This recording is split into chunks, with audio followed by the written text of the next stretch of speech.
जी हाँ, स्वागत है आप सभी का हमारे यूट्यूब चैनल पे।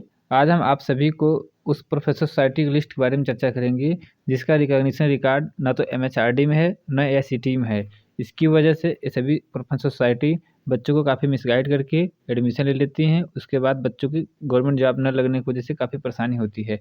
तो ऐसे प्रोफ़ेसर सोसाइटीज़ में एडमिशन लेने से बचने की सजेशन देंगे तथा अपने दोस्तों को और अपने कम्युनिटी में ये भी शेयर करने की रिक्वेस्ट करेंगे, ताकि काफ़ी लोगों के मनी और टाइम दोनों बच सके। ओके, तो ऐसे प्रोफ़ेशनल सोसाइटी जो है एसोसिएट मेंबरशिप एग्ज़ामिनेशन कराती थी पहले के समय में, जो इक्विवेलेंट टू बीटेक होता था। लेकिन शुरू-शुरू में जब रिकॉग्निशन लेने के लिए एमएचआरडी या आईसीटी के पास गई थी, तो उन्हें 3 वजहों से चक्कर काटा हुआ है। कहाँ पे एआईसीटी, जब एमएचआरडी के पास जाए तो एआईसीटी को बोले, जब एआईसीटी के पास जाए तो एमएचआरडी के पास बोले। ऐसा क्या था? उसकी पूरी हम डिटेल यहाँ पे एक्सप्लेनेशन करेंगे तथा उसका अटैचमेंट भी दिखाएँगे, ठीक है? तो वीडियो को लास्ट तक बने रहेंगे। तो इन सभी जो सोसाइटियाँ हैं जो रिकॉग्नाइज़ नहीं है गवर्नमेंट जॉब के लिए, उनके लिए पूरी डिटेल मिलेगी। ओके, वीडियो क्लास तक रहेगा। तो सबसे मैं बता दूँ आपको कि सन 2009 में एमएचआरडी, यूजीसी, एआईसीटी और डिस्टेंस एजुकेशन काउंसिल ने ये आपस में कमेटी बनाए कि बीटेक प्रोग्राम किसी भी यूनिवर्सिटी से या इस तरह का प्रोग्राम नहीं होगा 2009 से, ठीक है? तो 2009 से जो बीटेक प्रोग्राम नहीं होगा, उसके बाद जो है कि उस चीज़ को डिस्टेंस एजुकेशन काउंसिल उस समय की होती थी, उन्होंने इस बात को फ़ॉलो किया, ठीक है? डिस्टेंस एजुकेशन काउंसिल क्या होती थी, वो जितनी भी प्रोफेशनल सोसाइटी होती है, वो उसको सपोर्ट करती थी कि यह मतलब डिस्टेंस एजुकेशन नहीं है। लेकिन डिस्टेंस एजुकेशन काउंसिल खुद बंद हो गई, तो यह कहना मुश्किल हो गया कि एसोसिएट मेंबरशिप जो एग्ज़ामिनेशन होता था, वो डिस्टेंस एजुकेशन नहीं है, क्योंकि वो बंद हो गया, ठीक है? उसके स्थान पे डीईबी बना, डिस्टेंस एजुकेशन ब्यूरो। ओके, तो 2 घटना घटी। तीसरी जो थी, जो प्रोफेशनल सोसाइटी होती थी, उसको रिकॉग्नाइज़ करने वाली जो कमेटी होती थी, उसका नाम था हाई लेवल कमेटी। तो हाई लेवल कमेटी वो 2012 में क्लोज़ हो गई।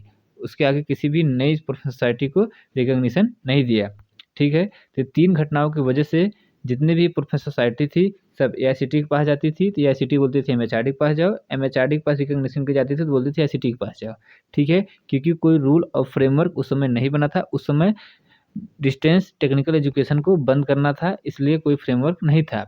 ओके, इस चक्कर में एमएचआरडी या एआईसीटी ने एक शब्द सभी लेटर में लिख दिए कि acceptance of degree course for employment in left to the employer and admission purpose will be left on the institute. मतलब आप इस संस्था से कोर्स कर लीजिए, लेकिन इसका फ़ायदा आपको अगर हायर एजुकेशन लेंगे तो जो यूनिवर्सिटी सामने वाली होगी उसके ऊपर निर्भर करेगा। अगर आप जॉब चाह रहे हैं प्राइवेट सेक्टर में तो उसके मतलब डिसीज़न पे निर्भर करेगा, ठीक है? तो ऐसा लिख के दे दिए।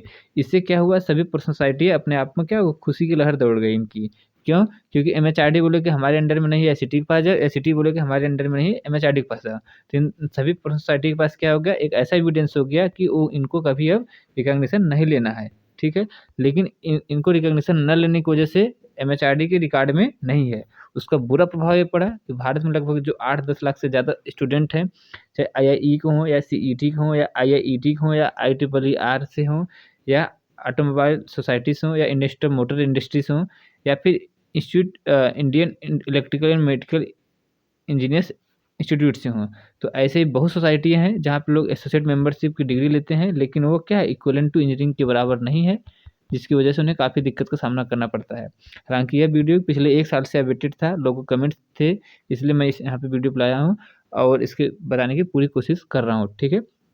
तो वीडियो क्लास तक बने रहेंगे, आपको हम अच्छी जानकारी दे सकेंगे, ओके?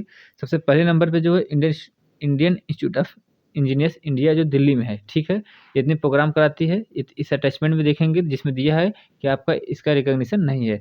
सेकंड नंबर पे council of engineering and technology, okay? CET India के नाम से है, ओके? यह भी उसी लिस्ट में है। उसी तरीके से institute of electrical and mechanical engineers है। थर्ड नंबर पे आपका कोलकाता का है institute of industrial engineering and technology. उसके आगे आपका industrial Indian Institute of industry interaction education and research, ठीक है?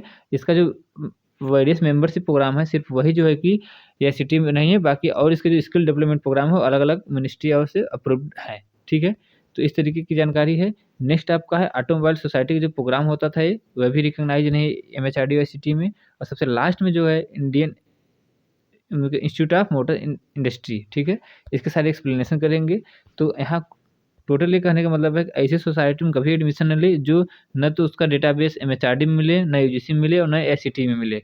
ठीक है, तो ऐसी जानकारी आप दूसरों तक जरूर शेयर करें ताकि लोगों को ज़्यादा से ज़्यादा लाभ मिल सके इसके बारे में, ताकि यहाँ पे एडमिशन न ले और मनी का लॉस ना हो।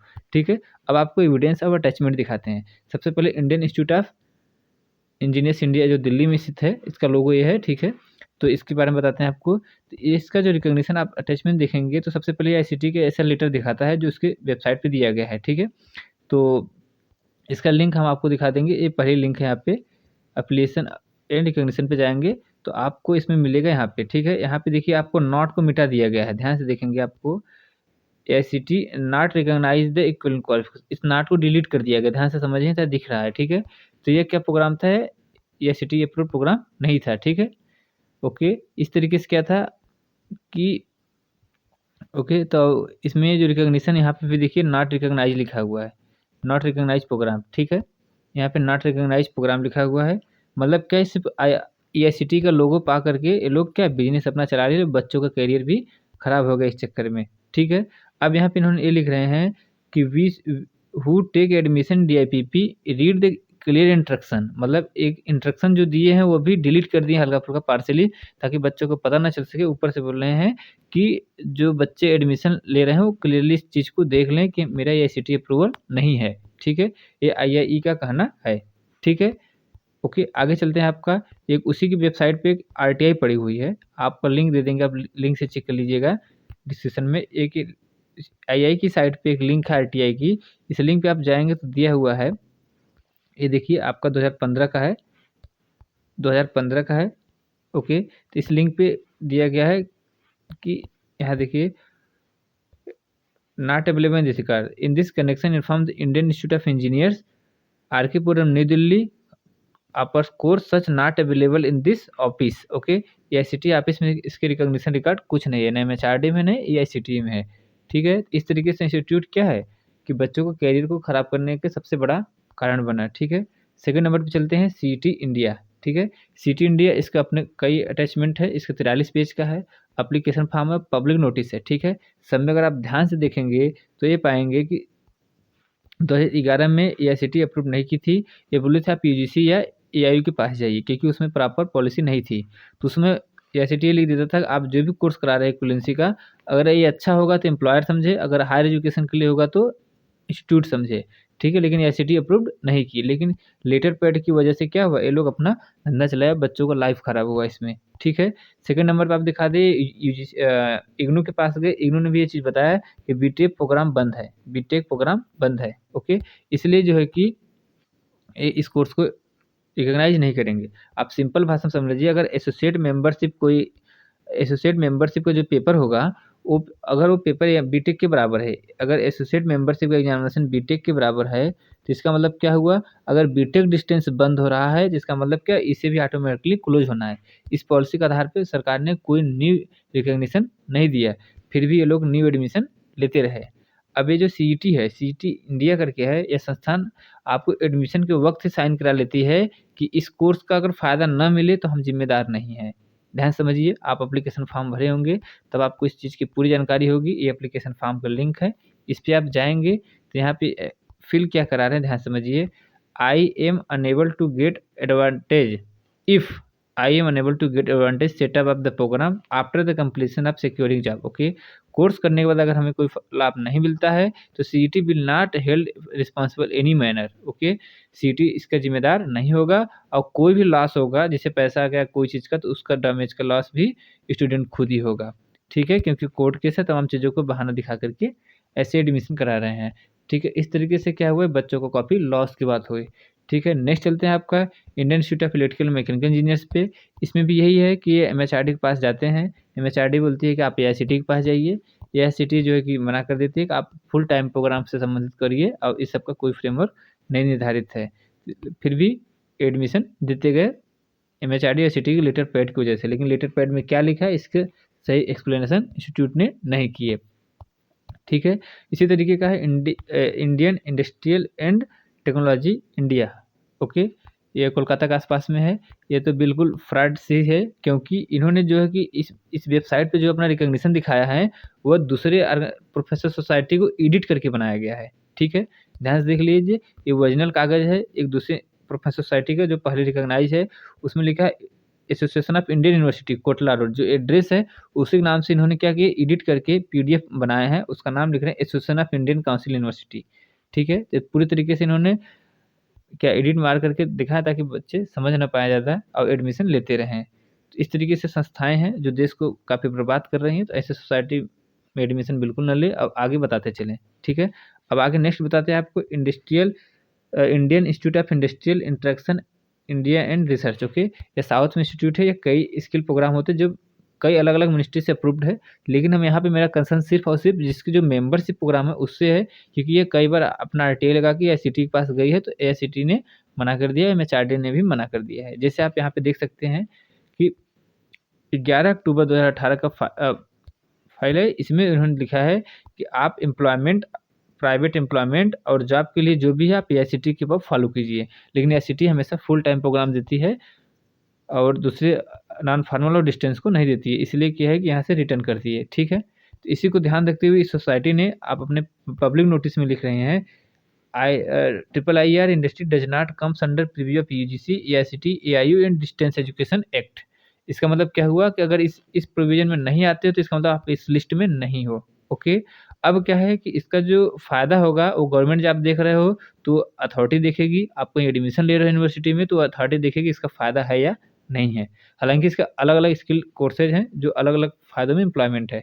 लेकिन मैं यहाँ आपको मेंबरशिप प्रोग्राम के बताना चाह रहा था कि मेंबरशिप प्रोग्राम गवर्नमेंट जॉब के लिए नहीं है, क्योंकि एआईसीटीई अप्रूव्ड में नहीं है, ओके? नेक्स्ट और लास्ट दिखाते हैं आपको कि लास्ट सेकंड है ऑटोमोबाइल सोसाइटी ऑफ इंडिया। इसका प्रोग्राम एक 1 साल का होता है, एक 3 साल का होता है, ठीक है? आप इस साइट पे जाएँगे तो सीधा-सीधा यहाँ पे लिख रहा है कि एआईसीटीई का एक पॉलिसी है जो ये है कि आप इक्विवेलेंसी प्रोग्राम चलाइए, वो आपके ऊपर है।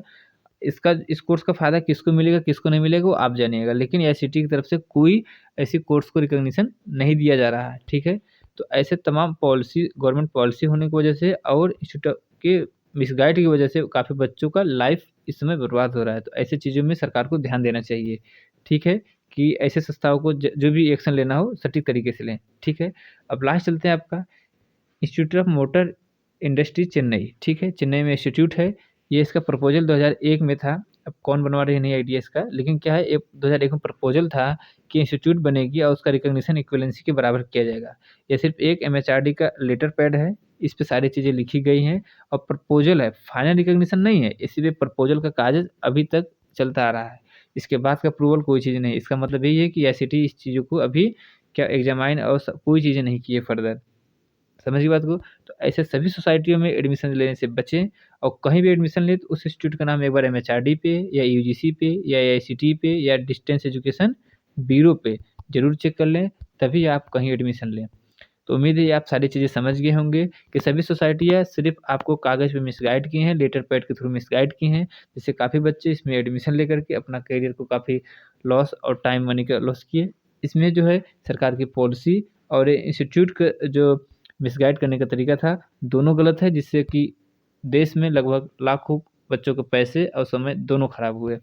ठीक है? तो ऐसे में आप इस चीज़ में ध्यान रखिए, कोई आपका साथी कर रहा हो तो उन्हें सबसे बचाइए, तो आपका ये परम कर्तव्य भी है।